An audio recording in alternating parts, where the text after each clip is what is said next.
At this point, with Brock having played 6 games and going into the postseason, is there anything different that you do with him just in the preparation standpoint to get ready for a playoff game than what you would do for a veteran, a guy like Jimmy who's been there before?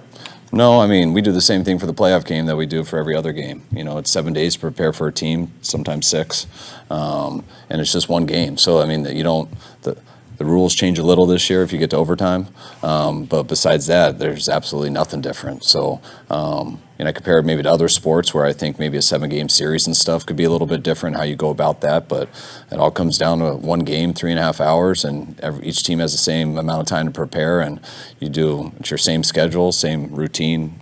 Nothing's different than any other game. My question would be more just from a temperament standpoint, or managing his emotions, or just kind of gauging how he's feeling, having not been in this kind of pressure before. Is there anything that you kind of keep an eye on just to make sure that that he keep not making it more like those questions and stuff. It's still the same thing I just said. I know if we lose, our season's over. I mean, that's the only difference, but you feel like that almost every week in an NFL game. I think that's what's so cool about the NFL, because all 17 games usually do matter. I mean, I feel like that every week, and I look back to our last loss and, going back to versus Kansas City, and I feel like that cost us home field advantage.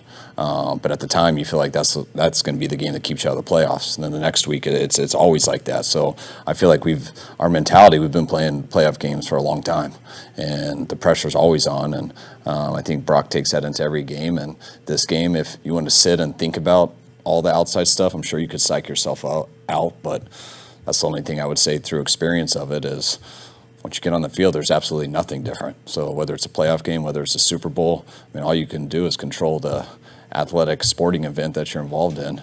Don't make it more than that. What, if anything, has evolved or changed about the way the Seahawks are playing now versus the first time you faced them this season?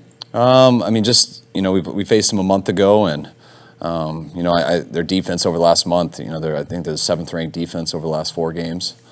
So they've been keeping people out of the end zone. I think they're 6th on 3rd down, so they've been getting off the field too. Their offense has been running the ball better here in this last month. I think they're ranked 6th in running the ball over this 4-game stretch. So they're playing pretty good right now, as good as they have been all year. And turning on the tape, they're a better team than they were 4 weeks ago, and it's not a surprise to me that they're in this position.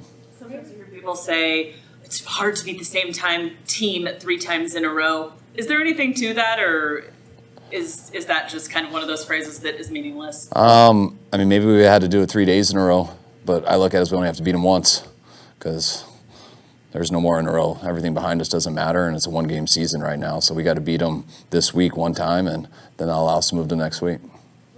Described by his teammates as when he first got here so quiet it was almost hard to hear him. And can you just kind of talk a little bit about how he's grown since he's gotten here and been such a vital part of what you're doing, especially when Depot is out? Ray leads the league in mumbles, so sometimes you got to get him to not mumble. But no, Ray's been great. He's been awesome for our team. The way he plays just so fearlessly, and the way he has fun out there. I mean, that's how he is in person. You never know what you're going to get. He's an interesting dude that everyone enjoys. But football's so important to him. He goes about it his way, which he's going to get there, maybe a different way than you're used to. But by the time his assignments come, by the time the game comes, he's a dude that you can count on, because it's important to him. He doesn't want to let anyone down, and been really pumped that he's on our team this year. Examples of how he gets there a different way than what you're used to? I mean, he carries his own ball out there that I didn't realize it was his own ball until he threw it to me, and it almost pulled my arms off because it weighs like 30 pounds. So he tricked me with that. He ties things to his hamstrings all the time. I still can't figure out what they are. He's got his own little routine that he does, and now that we've been around him, it works for him, and I just know we can count on him when we eventually get there. The other night after the game, Bosa was saying that he pretty quickly turned the page to the playoffs. It's like getting a second wind, I guess, after a long season. Do you sense that in the team, that they quickly kind of turn the page, especially the guys that have been through it? Yeah, I do. I mean, this was the first time that I'd been in this position, and our team, I think most of the people. But just to clinch the division as early as we did was just knowing you're going to be in the playoffs was just different. your goal is always to get there, and then you deal with whatever. And once you do get there, you try to make it the best you can. But to know we won the division that long ago, it's been a challenge. And every week you got to get up because you're still you got a lot to play for, and we've been able to do that. Last week was the biggest challenge because we knew how important that game was to win. We were expecting Philly to win and stuff, but we knew if we lost that game, we were expecting Minnesota to win too. So we felt we had a lot to lose if we lost it. And also the risk of guys getting injured too, because guys want to get to the playoffs so bad and do their best there. But it's not like you're just guaranteed to get in there and have all these ops. You're guaranteed to have one op. So you got to make sure that op's the best. And we've been working on that the last month. And I could tell right when we could tell the game was out of hand versus Arizona, I think everybody was like that. We're like, all right, finally, we made it. We took care of business. We did as good as we can in the situation we had. And for the most part, we stayed pretty healthy doing it. So I think once we got to that fourth quarter, everyone was thinking about it. We got home as fast as we can and just started waiting to find out who we'd play. And very quickly, we found out and realized we had lost today because we're playing Saturday, and we're ready to go. I feel like you have so many weapons on offense that it's almost a challenge to get everyone involved. Yeah, it's definitely, you can't get everyone involved. I mean, you got to see how the game plays out. But you try to balance it out that way. And when you can balance it out that way and you have solid people and better than solid people at every single position, usually it takes care of itself. I mean, you got to see how the game goes. If you end up getting one-dimensional or you don't move the chains on third down and you can't stay out there, then things can get skewed. But if you're playing the right way, you're moving the chains, and the defense usually adjusts, then I feel it usually balances out and everyone has an impact.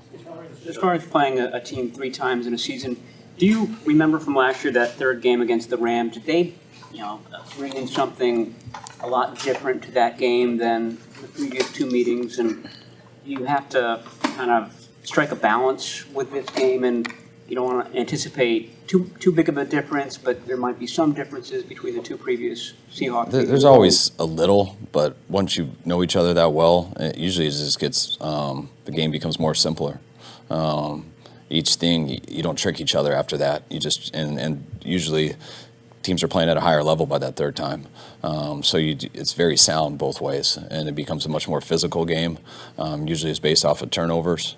But each team gets better at playing each other, and that's why it gets harder. You said George Odom, is what he's doing on special teams what you envisioned, or is it even better? I mean, it's what we envisioned, and now being around it in person, I'd say it's better. I mean, we were trying to get a Pro Bowl special teams player. I believe we did. He's another guy I left out who I think didn't have the right voting for him. But he was a Pro Bowl player, but I think before he got here. We were expecting to get one. He's played like that to me all year. I think he's leading the league in tackles. He is the same every single day. I'm so happy when he doesn't hurt someone out there because he only knows one way. And he's always walking that fine line in practice, but he's so intense and he works so hard at everything that it's so obvious why he carries over to special teams and these type of player he is. Shut down. Go ahead. Have you ever had coach, you or another coach had talk to him about doing his practice? Yeah. I talked to a lot of guys about that, but he's a repeat offender. Leah Davis from practice. If you don't activate him, is that window only 3 weeks long? Yes, yeah, he'll be shut down today. Dwight Clark made the catch. I'm wondering if there's a play that sticks out to you in your childhood. You remember where you were when that happened, because a lot of Niner fans know exactly where they were when the catch happened. I was too young to remember that. I mean, where I was. What year? 81? 82. 82. All right. I was. Your childhood that you remember. Oh, like mine? that. I remember my mom giving me so much crap that I didn't remember that when we moved here in 6th grade. I was like, Mom, I was 2 years and 1 month. It's your guys' fault for not showing me. But no, the plays from my life I remember, I mean, Elway helicopter in the Super Bowl. That one was as good as it gets. I remember Eric Davis returning that pick 6 on the opening drive of the NFC Championship game where the Niners finally beat the Dallas in the third try. I remember James Harrison's pick 6 in the Super Bowl, which I thought was such a cool play. Same place, Antonio Holmes in the back of the end zone. I think it was one of the best plays. I got a lot, but those are the first ones that come. All right, guys, thanks.